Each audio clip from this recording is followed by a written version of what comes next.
Hi everyone!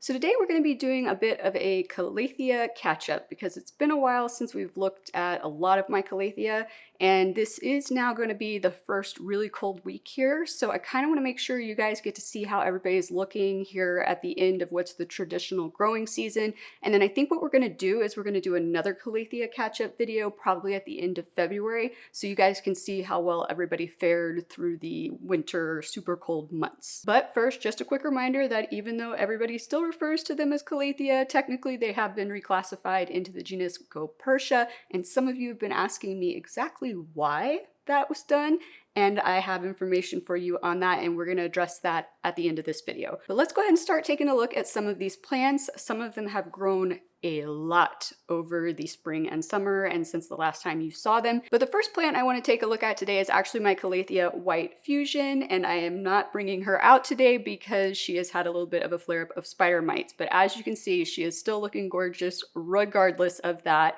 has been pumping out growth non-stop. We have lost some leaves here and there, but the way that she loses leaves and gains leaves is very similar to how my Rattlesnake Calatheas do, and because those are both very densely packed Calatheas, I find that they typically lose more leaves more frequently, I guess I should say, than some of my broader leaf Calatheas, but none of them ever end up looking like, you know, thin or bald or anything like that.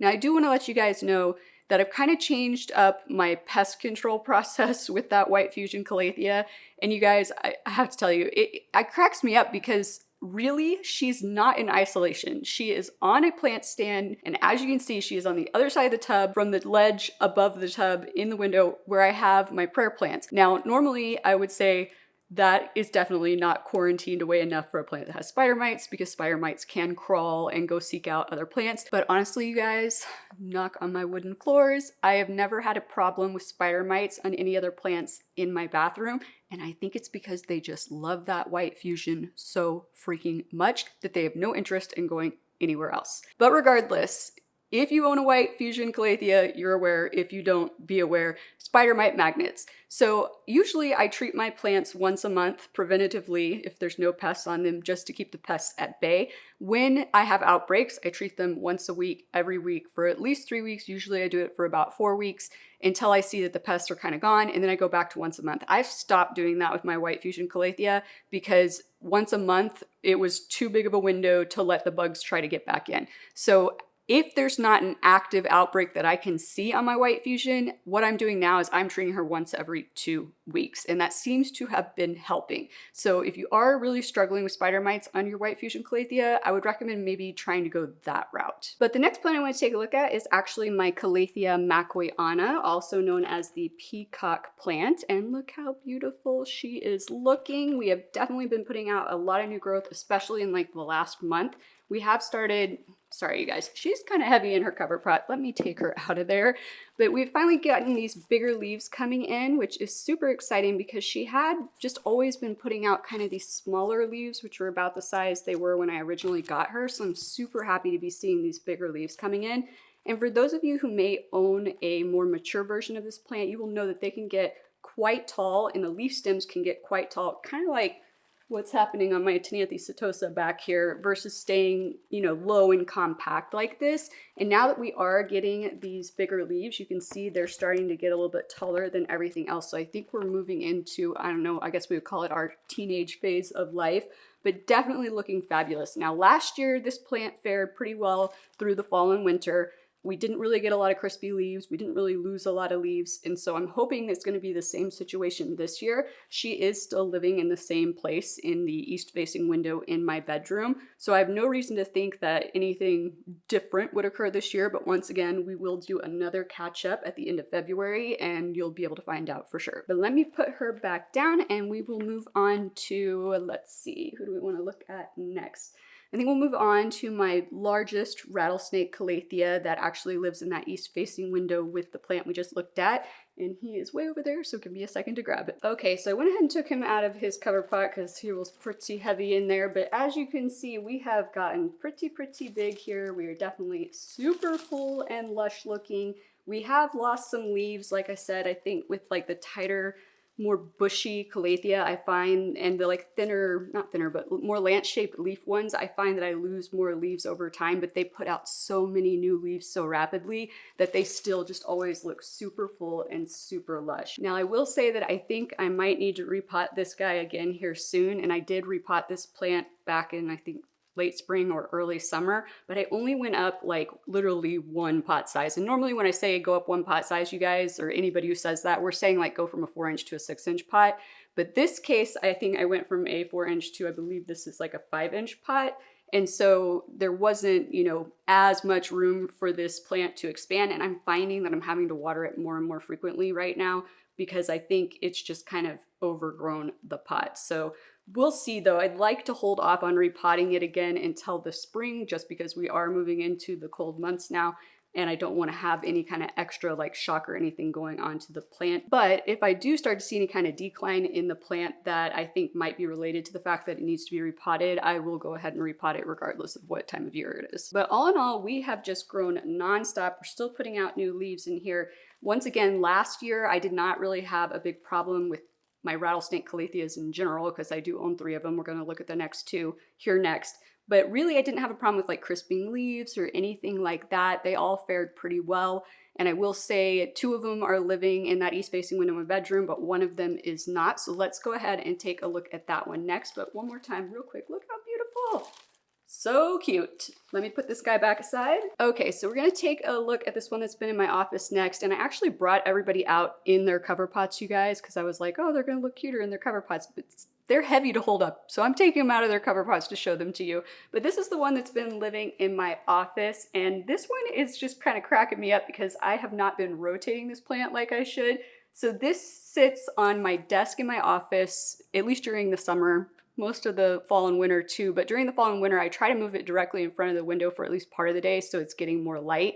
But typically it's living on my desk, which is about maybe 3 feet, maybe even 4 feet back from a north-facing window. And like I said, I'm not the best about rotating it, which is why we see it looks like this here and like this back here, instead of looking like fully round like the one we just looked at. But if I rotated this, I could get this to look more even. But all in all, we have gotten a lot bigger. This was a birthday gift to me from one of my friends back in January, and it was just a baby little plant. We have put out a lot of new growth. We still have, I can see 2 new leaves coming in right now, 3, 4, 5 actually. So we are still putting out new growth, which makes me super happy. Hopefully, just like my other Rattlesnake Calathea we just looked at, this one will continue to produce a bunch of new growth even during the fall and winter. And even though, you guys, I only got this in January, we had a pretty cold January and even colder February here last year, and I still didn't get any kind of crisping leaf tips or anything like that on this one either. So seems to be happy in the office. I know it would be happy in that east-facing window in my bedroom as well, but since we are doing fine in the office, we are going to stay in the office. Now let me set this guy back aside and we will look at the very first Rattlesnake Calathea that I ever owned. All right, you guys, so if you've been with us for a while, I did a video called Is It Really Dead a while back, specifically talking about plants that, you know, people may look at and think they're dead and throw them away when in reality they're not. And one of the plants that I featured in that video was the original Rattlesnake Calathea that I ever owned. I bought it, it was underwatered, I knew it was underwatered, I didn't realize how critically underwatered it had been, and it died back to all but 1 leaf, and it was only half of that leaf. It sat that way for 9 months until, I will flash up on screen for you when it is that it first started putting out new growth after that. So we started getting a new leaf at that point. I have shown it to you a few times since then, but we are now getting even more and more leaves. We are starting to look more like a full plant now, still a baby plant, but definitely more and more leaves. And there are more leaves poking up out of the soil right now that I can see. I don't know if you guys will be able to see it up in there, if it'll focus. There's a little leaf under there that is starting to come in. So we are definitely happy. We are pumping out new growth. We were in the IKEA cabinet for a while, but then I noticed the growth kind of slowed down a little bit in there. And so I put it back in the east-facing window in my bedroom, and we have pumped out a bunch of new leaves. I think we've actually gotten, including that one that's coming in, I think we've gotten 3 in the last few weeks. So definitely taking off, definitely making a full recovery. Definitely why we don't throw away Calatheas, especially if they die back to the soil, because they can come back. But super happy for this little guy, and hopefully we just keep pumping out new growth even during these colder months. Fingers crossed we don't like start going backwards or something like that. But I have faith in this guy. This is like the little plant that could, you know what I mean? But let's go ahead and set him aside and we'll take a look at our next plant. So the next plant I want to look at is actually my Calathea Freddie, Calathea concinna, I believe is the scientific name. And Freddie also lives in the east-facing window in my bedroom. And Freddie, if you'll recall from the last time I talked about Freddie with you guys, Freddie did something really weird this year. So first of all, last cold season, Freddie did great. We didn't really get a ton of crisping of the leaves. We didn't lose a ton of leaves or anything like that. We didn't necessarily grow a lot during the fall and winter last year, but we definitely were growing before that last year in the spring and the summer, putting out tons of new growth. But then when spring rolled around this year, Freddie decided all Freddie wanted to do is flower. And so the last time I showed you Freddie, all Freddie was doing was flowering. It was driving me crazy. He started losing leaves. We finally stopped flowering, like I think maybe 2 months ago now, he stopped flowering. But it still took a while before he started putting out new leaves. So we have only gotten like a few new leaves. There are some more coming in, but now I'm starting to notice something else weird going on with Freddie. And I'm gonna see if let me see which leaf would be good to show you. Of course, the ones I always want to use to show you are further down and you can't see them very well. Let's see if you can see this. If you can't, I will splice in some other footage. But do you see that weird stuff going on down the middle and the end here of this leaf where it looks almost kind of rust colored and like something funky is happening? I'm seeing that on several of the leaves on Freddie right now, and that actually reminds me a lot of what I was seeing on my Stromanthe triostar, my Tricolor Ginger Plant last year. And that ended up being a bacterial, or it could have been a fungal infection. It was one of the two. And that is what led to like a pretty massive decline and a lot of leaf loss on that plant last year. However, from going through that, I do know how to treat that now. And so I think that might be what's happening to Freddie right now. So I am going to give him a fungicide treatment after filming this video to try to get this cleared up. Now, the one thing though that is interesting is his leaves tend to touch the leaves of the Calathea makoyana that we looked at, but I carefully inspected that plant before filming today and it has no sign of this kind of thing going on, because typically if it's touching it, it would spread. So either that's not what's happening here, or I've just gotten lucky and it hasn't spread to the makoyana yet. So when I put Freddie back today, I'm gonna try to make sure he's not actually touching anybody else so that hopefully this doesn't spread. But hopefully that treatment will clear it up and we won't see this spreading to any more leaves. It is only on a few leaves right now. Like even if I removed the leaves that are affected right now, he's not going to necessarily look like, you know, bald or anything like that. But I would rather try to treat them first than cut them all off. But of course, if it continues to get worse, then I will remove the affected leaves and then give it another treatment and that should clear it up. But all in all, Freddie's still looking great here. I'm just like kind of disappointed that we didn't get as much new growth. Y'all, I am dropping dirt all over the freaking place, I swear. Anyways, I'm just kind of disappointed that he didn't get as much new growth this traditional growing season as he did last year, because he was just so focused on putting out those flowers this year. But you know, hopefully he will still fare well this winter as well, like he did last year. And like I said, hopefully we'll get this leaf issue kind of cleared up. But let me go ahead and set him back aside. And actually, you guys, I'm gonna go wash my hands really quick. And just a reminder, if you do have any kind of weird leaf thing going on any of your plants, make sure you wash your hands after touching a plant that has something like that before you touch any other plants so you don't unintentionally spread it. I'll be right back. All right, you guys, I think I'm gonna take a look at my Calathea ornata next. And for those of you who are new and don't know, this plant gave me the most problems out of my Calatheas last year. It did all start with a breakout of spider mites, however, and of course that happened right around this time last year, and we lost a lot of leaves from that. And because we were going into like the winter season, I think that's why we just didn't put out any new leaves until spring. But the last time I showed you guys this plant, it was putting out more growth. But when I first showed it to you after last winter, I think this is what it looked like. It only had like 3 leaves left. It kind of was looking kind of interesting, you know, a little sculptural or whatnot, but we have definitely pumped out a bunch more growth. So this is what we're looking like right now. Now we do still have 2 of our oldest leaves that had damage from last year. So you can see here that we're like kind of crispy on this edge. And then this was the other one. I did cut off some of the crispiness. I mean, these aren't like dead, so I'm not going to cut them off yet because I wanted it to have enough foliage to sustain itself as it was pumping out new growth. But if you guys can see up in there, tons of new leaves, and we still have new leaves coming in, and they're getting bigger and bigger every time they come in, looking absolutely gorgeous. Now, if you'll remember from when we rearranged my living room recently because of the seasonal change and the fact that there's more direct light coming in through my southern facing windows, we did end up putting this on my coffee table, right in the center of my coffee table, and we seem pretty happy. And you know why I think we seem pretty happy? A lot of you out there have talked about your Calathea ornatas, also known as a Pinstripe Calathea, by the way. A lot of you tell me that they pray a lot, like all of these plants, the leaves lower and lift to follow the light during the day, but a lot of you tell me that this one does it more drastically for you than any of your other Calatheas. That has honestly never been my experience with this one until we moved it to the coffee table. This thing goes up and down like nobody's business now. And in my mind, that is a sign that your Calatheas or your prayer plant family plants in general are happy. If they are super moving up and down drastically throughout the day, I think they're doing pretty dang good. And the fact that we are still pumping out growth, even though we've started to move into colder weather, is a good sign. So I'm really hoping that this winter we survive without having spider mites, without getting a ton of crispy leaves, without losing a ton of leaves. But once again, we will see how it goes, and you guys will get an update in February.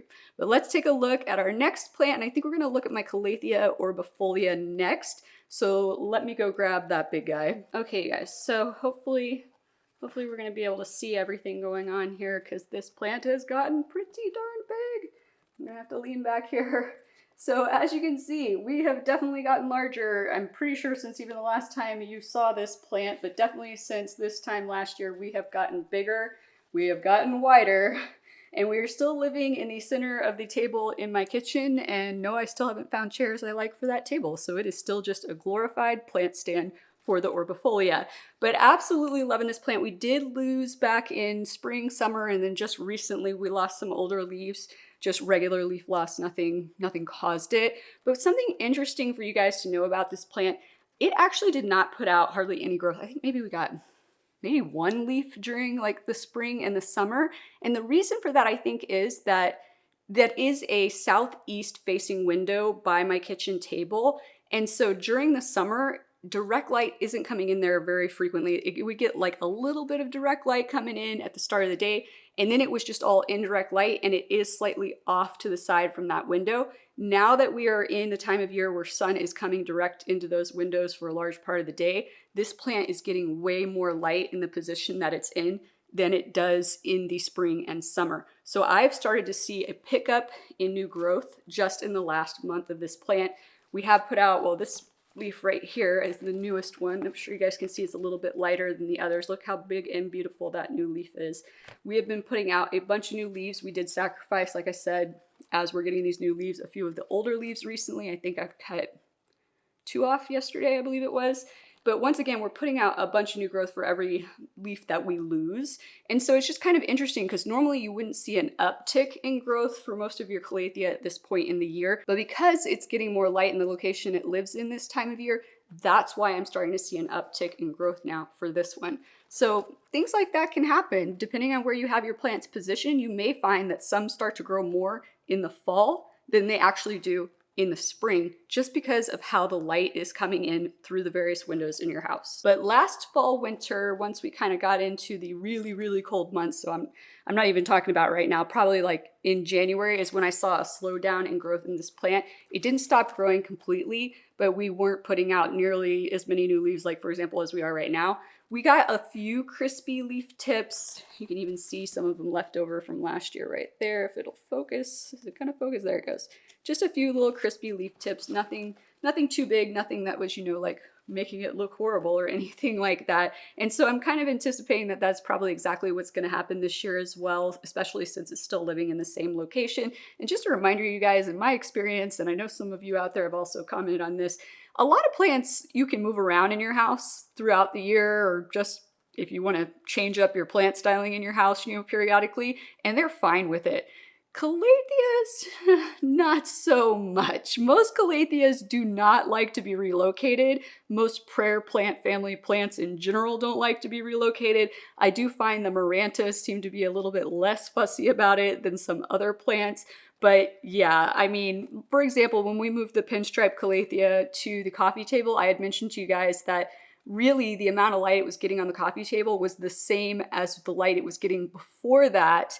And where it was living before that, it would now be getting direct light, which would be too much. So I really just moved it a few more feet back from where it already was. So that wasn't like a drastic change. I didn't take it to a completely different window. You know, I didn't take it from like a south window to a north window or an east window to a west window or anything like that. But just be mindful, Calathea tend to throw a little bit of a fuss if they're happy where they're living and you try to relocate them somewhere else that's drastically like different. But let's go ahead and set this guy back aside, and we're gonna look at my, I think my newest Calathea next. Is that my newest one?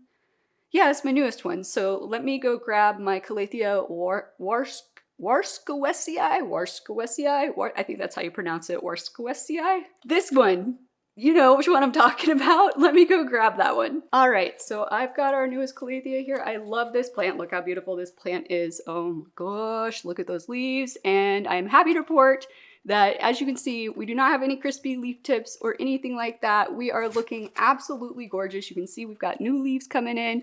We've been putting out new leaves ever since I got this plant, and I am so happy about that, because if you guys don't know or don't recall, this is the first velvet leafed Calathea that I've owned.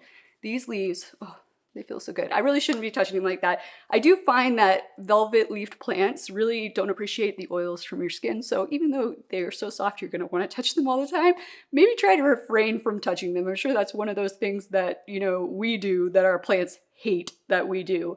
But anyways, this plant has been doing excellent for me. I do have it living in my bedroom. It is actually where my aluminum plant used to be in my bedroom. I'll flash up on screen for you so you can see where it is. But basically it's slightly off from my east facing door. And then that puts it pretty far back from the south facing windows that are in my bedroom. Now, I do want to point out that it is starting to get direct light on it right now about this time of year. It started happening maybe a couple weeks ago, but it's so far back from the south windows, and that's where the direct light is coming from, that I'm hoping it's far enough back not to cause an issue. Now, I do have a few damaged spots on one side of this plant that were there when I got it, and I've just been kind of like trying to keep an eye out and make sure I don't see anything else that starts to look like this. Because if it does start to get leaf burn, that can be what leaf burn kind of looks like on your Calatheas a lot of the time. And so if I see more of that popping up, then I'm gonna have to figure out somewhere else to put it so that it's not getting that direct light coming on it. But once again, it's so far back from the windows. It's kind of like, you know, in the wild, they live like down on the forest floor under trees, and they get what we call dappled sunlight. But what that means is when there are breaks in the foliage up above, they do get direct sun rays on them. But it's not like, you know, they're up in the whole like top of the canopy and it's all just bright direct light all day long. So realistically, what it's getting in terms of direct sunlight on its leaves where it is right now shouldn't be that much different than what it would be getting in the wild. But once again, I'm just gonna keep an eye on it. If I see anything that looks like leaf burn, I'm gonna have to relocate it, but I really don't want to, because obviously it is super happy where it's living right now. I mean, it's just put out so much new growth. It's so beautiful. I am so happy that it is doing well. And I will tell you guys though, I have struggled to stay on top of watering this one, but it is very vocal. It is the most vocal of all of my Calathea. When it wants water, it curls its leaves up on itself like that. I mean, I literally could be laying in my bed, answering emails, you know, on my phone or something, and I'll look at it and it looks fine. And 5 minutes later, I'll look at it and all the leaves will be like curled up on themselves. So I try to make sure that I'm watering it before it gets to that point. You really don't want to have to let it get to that point, but at least it is vocal and lets me know if I'm screwing up. So I do appreciate that. But absolutely gorgeous plant, super happy to have it. It's making me feel a little bit more confident that I might be able to keep a Calathea zebrina alive, because I know that is another velvet leaf Calathea if you're not aware, but I know a lot of people that have owned that one and have owned this one have said that that one is just way more difficult. But you know, right now I'm happy with the number of Calathea I have. I always would love to have more because I think they're just absolutely gorgeous plants. I mean, it almost looks like it's glowing. Does it look like it's glowing to you guys? Comment down below and let me know. I mean, oh, so beautiful. I love it. All right, you guys, so let me think. I think that was the last of the actual Calatheas. I'm like looking around. I feel like maybe I forgot someone. Oh, Rosy. I totally forgot about Rosy. Let me go put this guy back and grab Rosy real quick. I am so sorry, Rose. I did not mean to forget about you. How rude of me. Okay, so Rosy. Rosy is another one of my Calatheas that I had like, not like horrible issues with, but second to the ornata, this is the one that kind of gave me the most issues last like fall, winter season. And so this is a roseopicta, and I think it's a medallion is the variety on this one. But lots of people just refer to these as Calathea Rosy for short. I also call mine Rose quite frequently. Absolutely love this plant. Now this has been on and off, I don't know. It kind of ebbs and flows with this one as to whether it's growing a lot or not. And typically it'll start growing a lot, but then it'll like kill off a bunch of leaves at the same time, which is kind of what's been happening recently. I did have to remove 2 leaves last week, and it looks like this leaf right here is starting to get kind of yellow. It's probably going to die off on me here pretty soon, but we are getting new growth. If you can see that big new leaf coming in back over here. We've got one unfurling over here. I think we've got one more at least that I see coming out of the soil right now. So we are still putting out new growth. Now, you know how I said earlier not to move your Calatheas around a lot because they don't like it? I actually have been moving Rosy around a lot during the spring and the summer. I was doing it though because I was trying to find a place where I felt like she would pump out more growth and lose less leaves. And really, I've just had a difficult time. I had her on the floor, like by that east-facing window in my bedroom in a corner when I had my begonia maculata in that corner as well. I kind of felt like she wasn't getting enough light there. So then I moved her to my nightstand that is closest to the southern-facing windows. And that's when she really started to put out more growth over the summer. And that worked then because there was no direct light coming through those windows in the summer. But now that we are getting direct light, it was starting to hit her. And one of the leaves, I think I already cut that one off. I think it died, but one of the leaves definitely had leaf burn on it. So it is where she was on that nightstand gets more intense direct light for longer than where the previous plant we looked at is on my dresser. So I think it was just too much, like too much and too long, because really she was as far back as the other one is as well. But once again, if you're getting direct light for like 4 hours versus an hour, that's going to make a difference. So I actually moved her over to the other nightstand, which is by my east-facing window, and we seem to be happy over there. Like I said, we lost a few leaves in the process, but we are putting out more growth, so I'm super happy about that. Now, she did get fairly crispy, but not too crispy last year. You can see probably a little bit of crispiness on the edge of that leaf right there. A little bit on some of the tips here, but nothing too bad. But she did pretty much completely stop growing last year in the fall and the winter. And so I'm hoping maybe this year that won't happen. I'm hoping maybe we'll just slow down in growth, but we'll still be putting out some growth as well. And hopefully we won't get like any kind of extra crispiness or anything like that. And, you know, we'll kind of see how things go, but all in all, we did fairly well last fall and winter, just not as great as some of the other ones. So I have high hopes though, because we're still putting out new growth right now, and I think this time last year she had already stopped doing that, but definitely looking good, not looking bad at all, at least in my opinion. Comment down below and let me know what you guys think. But let me set her down. And so let me think one more time really quick. Let me make sure I've not forgotten somebody else. I feel so bad that I forgot her. Okay, I think that is legit all of the actual Calatheas. Now, if you are looking at the Ctenanthe setosa behind me and thinking, no, that's actually a Calathea setosa, it's been a source of like argument amongst people, but the growth pattern on that matches a Ctenanthe. It does not match a Calathea. So that is why we are not going to take a look at that plant today. But I do want to take a look, well, also, let me just touch on this real quick for you guys. So all of my Ctenanthes, because if you're new here, or maybe if you've been around a while, you might have forgotten, but all of my Ctenanthes did fine last year. They didn't have a single problem. They didn't skip a beat. They didn't really get any kind of crispy leaf tips. We might have slowed down now. Take that back. We didn't slow down in growth at all, especially my Ctenanthe luberciana. I mean, here, I'll flash it up so you can see how huge it's looking right now. I'm still having on again, off again spider mite issues with that one as well. But all in all, we're doing better, and we've just continued to put out a ton of new growth. So my Ctenanthes have historically done fine for me. That's why I always tell you guys, I feel like Ctenanthes are kind of the more hardy plant out of all of the prayer plant family plants. But if you guys will recall, my poor Stromanthe, I know I touched on it earlier in this video about the bacterial or fungal issue on the leaves, but things just went downhill after that, and I'll flash up again what she looked like after last winter. It was pretty bad, but then I did give you guys a growth update on her over the summer, and you got to see, and if I can find that, I'll flash it up too, how much better she was looking. I'm going to go grab her real quick, and I want to show her to you just in case something goes awry again this winter. Hopefully we don't have bacterial fungal issues again, but I also just don't know how much of the leaf loss that happened last year was related to that versus what would have happened if she hadn't had the bacterial and fungal issues over the course of the winter. So I want you to see what she looks like now, so that if something does happen, and especially if it's not related to bacterial fungal, that way when we do our recap in February, we'll know now how she behaves over winter just normally when she's not having an actual like problem. Okay, you guys. You know, I was grabbing her, and I was kind of like, I don't even know why I'm grabbing her because I'm not sure I'm going to be able to get her on screen anymore. But I do want you to know that I actually have at this point been able to prune off all of the old leaves that still had damage on them from last winter. So you're basically seeing only new growth from the start of like the spring through to now on her. There are like none of the old leaves left.